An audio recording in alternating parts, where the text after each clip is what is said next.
Hello, good people of YouTube. Mountbatten here. And today we are taking a look back at a ship that I was not very fond of at all upon her initial release a little over a year ago. However, as time has gone on, I've been playing the ship a little bit more, and of course I'm going through my ships trying to get all my snowflake rewards, and I found myself playing this ship again, and turns out she's aged pretty well in my opinion. And the topic of this video is, well, the ship you've been staring at in the background now for the past 37 seconds, the Tier 9 premium Japanese battleship, the Iwami. The Iwami is currently available for coal as well, so if you, like me, are going through your ships and collecting all your coal rewards, you could potentially pick this ship up, well, very soon. Of course, it's a free ship as well since it is a coal ship. So, the Iwami. Now, what disappointed me most about this ship back in the day is that everything up until her release indicated that she was supposed to be more of a secondaries, close quarters combat type of battleship, and Wargaming made sure to mention that in her, marketing material and in the dev blogs and stuff, that this was a Japanese battleship with a focus on secondaries. And if you look at the Iwami, you'll notice up and down the sides of the ship, she is equipped with the Hirugamo guns as her secondary guns. Now, the Hirugamo guns are very special because despite only being 100 millimeters, they are quite crazy when it comes to the velocity of the shells. The shells come out at 1,000 meters a second. And because of that high velocity, those 100 millimeter shells can pin 30 millimeters of armor. Now, 30 millimeters is a pretty good threshold for your guns to be able to pin base, because at tier 9, for example, like the Iwami is placed, that is essentially all of the cruisers' extremities, and that's definitely all the destroyers' extremities as well. And nowadays with all the battle cruisers and stuff too, that's a fair amount of battleships that you can pin their extremities with those shells. Not to mention, of course, they are pretty quick when it comes to the reload and has a decent fire chance on top of that. So without even building into IFHE, you already have pretty good penetrating power with your secondary guns, which can be a great source of, well, damage income. And of course, if you want to take IFHE, you can get those secondary guns, well over 32 millimeters. So now you are pinning everyone's extremities at that point. So again, good consistent damage there. And you might notice the ship has torpedoes as well, of course, something that you would want to have in a close-in battleship because, well, secondaries allow you to punch above your weight class. They can be the ace up your sleeve in those close-quarters engagements. You just throw your torpedoes at the enemy ship and poof, they're gone now. So, again, everything we were being told about this ship was leading us to believe that it was supposed to be a secondary-focused Japanese battleship. And then she gets released, and well, that ain't the case at all. So, the secondaries, while yes, she does have the 100 millimeter secondary guns with the 30 millimeters of pin, if you build into them, you can only get them out to 10.7 kilometers, which by tier 9 standards is just bad. 10.7 kilometers is good at like tier 8, tier 7-ish, but 10.7 at tier 9 ain't it. Like, that is not what you need for a secondary ship at tier 9. And on top of that too, the torpedoes, oddly enough, are like Shimakaze torpedoes. They have a 20-kilometer range. Why? I don't know. If you're trying to make a secondary brawling battleship, that seems a little ridiculous. As well, her top speed is only 29.6 knots with the speed flag, so it's not like she's fast and can run down ships into her 10.7 kilometer secondary range. She's pretty slow by tier 9 standards. I mean, most battleships can get up around 31, 32 knots. Not her. And again, if she had like 12 kilometer, 11 kilometer, 11.5, 11.7 kilometer secondary range, that'd be a little bit different. But she doesn't. And yes, that little kilometer or two makes all the difference in the world of secondaries. So, yeah, I'm not sure what happened and why she was marketed as a brawling ship when her secondary firepower is just not great by tier 9 standards. I don't know if they really wanted to give her 20-kilometer torps and they had to take away some of the range of the secondaries or what, but that's what happened. So I was a little bummed out when the ship was originally released because of that. However, as time went on, I put a main battery build on my Iwami, and main battery guns, they're pretty nice. You get 8 410mm main battery guns with, if you take the reload module, a 25-second reload. And this is Japanese battleship AP, so it's some pretty darn good guns.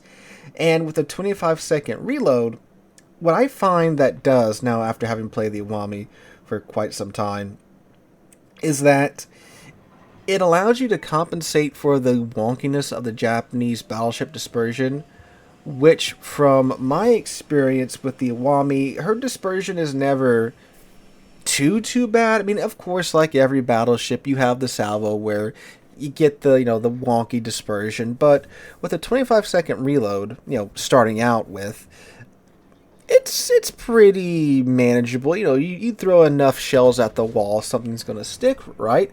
And also, too, from my experience, she does hit more often than not. And it's a ship that I've been able to get those nice big hits out of it pretty darn consistently, right? I'm not talking about like 30 or 40k salvos like you might see at the start of this video, but, she's pretty consistent at chunking ships for, 12k, 15k, especially when, of course, you have their flat broadside. But the shells, I find, are most of the time accurate enough to where, like, I can get them to go where I want them to go. And again, with the 25-second reload, your follow-up shots are not that far behind, and of course throw, like adrenaline rush on top of that, and as you take damage, of course that reload time is going to get lower. Now, the torpedoes, the part that I was most upset about, because I'm pretty sure, this is what they had to gimp the secondaries in order to give this ship, the 20-kilometer torps are, they're surprisingly useful, because you'd be surprised how much players, I guess, don't realize that you have torpedoes. They aren't paying attention, and they'll just sail right into them from like 15 kilometers away. Because again, how many battleships have 20-kilometer torps, right? So that is kind of a ace up your sleeve with regards to that. And of course, when you do get into those close range situations, you do still have the torpedoes. They work just as well at 6 kilometers as they do at 20 kilometers, right? So when you do get in those medium range situations, they are pretty useful as well. But yeah, what I do is I just throw them at like a gap that I think a ship's going to come around the side of, or if a ship's pushing in, I'll just throw it at them. And again, you'd be surprised how often they hit. Now, don't get me wrong, of course, there's plenty of times, like the match you're seeing in the background, when I kept throwing up my torps and didn't really hit anything with them, that does happen. But I mean, hey, when they hit, right? So they've become quite useful as well, to me at least. Obviously, I tried to play the ship as a close-range brawler initially, and that didn't go so well. So the Iwami also is pretty tough when it comes to the armor department. I'm not saying she's like, nigh indestructible, but if you're playing it like, most Japanese battleships are played, medium to longer range-ish, her armor can definitely get the job done, and that's how I've wound up playing this ship, in that medium-ish range.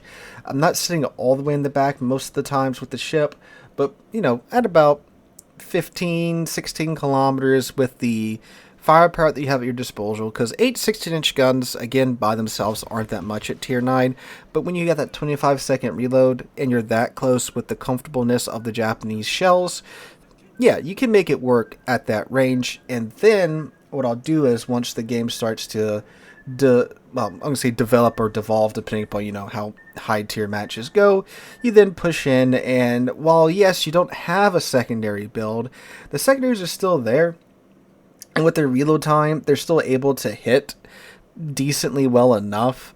And again, with the 30mm pins, yeah, they can get the job done. And, the fire starting chance they have on top of that.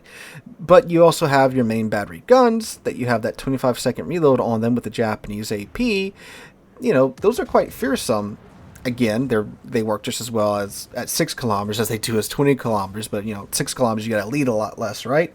And it's a pretty heavy hitter when you get into those close-in engagements. The only real downside is that she is slow and she is a little sluggish to turn because she ain't a small ship, right? But it can do things at close range pretty well. Compared to some other, of the larger battleships that we have at higher tiers. So the ship, while initially I didn't really like her that much, she's become a pretty darn good ship for the current meta. Comfortable at medium to longer-ish ranges, but able to push in and get the job done toward the end of the match when you need to get it done.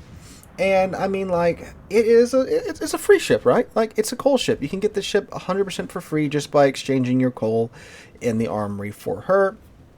Is she like my first round pick when it comes to coal ships? No.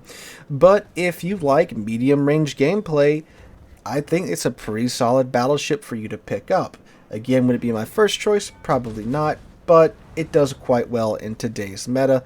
And I think, again, if you like that medium range gameplay with the ability to push up into close range if you want to at the end, it'll definitely work. And if you want to be a mad lad and run a full secondary build on her and try to get her to work with 10.7 kilometer secondaries, more power to you, sir. So guys, that's my look back at the Iwami. Let me know what you guys think in the comments down below. If you've played her, what's your opinion of her, and if you're planning on picking her up, again, let me know all that jazz down below. Hope you guys have a wonderful Tuesday and wonderful rest of your week. Hope to catch you guys in the next one.